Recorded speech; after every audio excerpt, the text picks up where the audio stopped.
Okay, so this is part two of me attempting to explain, the punishment that God, gave to David after the heinous crime that David committed against God, against Uriah, against Bathsheba, right? It seemed like the consequences were very great. Yes, the consequences had to be great because it had to be commensurate with David's actions.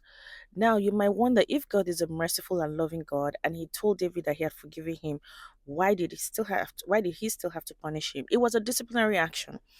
Just like if you have a child or you have a younger sibling or you have um a subordinate who constantly defy you, like they know the David knew the laws of God.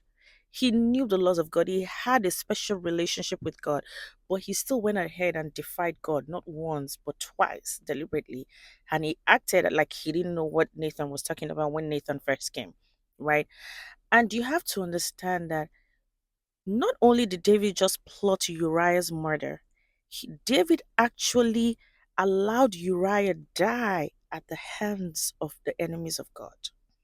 It was the sword of the Ammonites that killed Uriah. But Israel won the war. So Uriah did not have to die because David never lost a battle, but he gave up Uriah to the hands of God's enemy. That was a that was an evil thing to do on the side of God. And so that punishment had to be great. And I said all that to say that the next time you're plotting to do something wrong, or you say, yeah, God is going to forgive me, at least God forgave David, remember this story. Let it be a cautionary tale.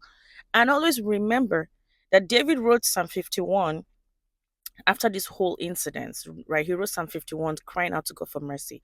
So if you think, oh, I'm just going to do what I'm going to do, and then I'm going to come back and read Psalm 51, and God is going to forgive me, and everything is going to be rainbow and sunshine again, please remember, right?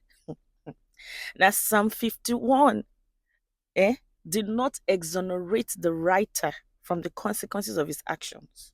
Mhm. The person who wrote Psalm 51, right? He was not fully exonerated from the consequences of his action. He still had to face God's disciplinary committee and experience God's disciplinary action against him. Okay, but remember, the mercies of God endures forever. But God is not a punk, okay? God is not a punk. He's a merciful Father, but he's also a righteous judge. May God have mercy on all of us. Have a great day.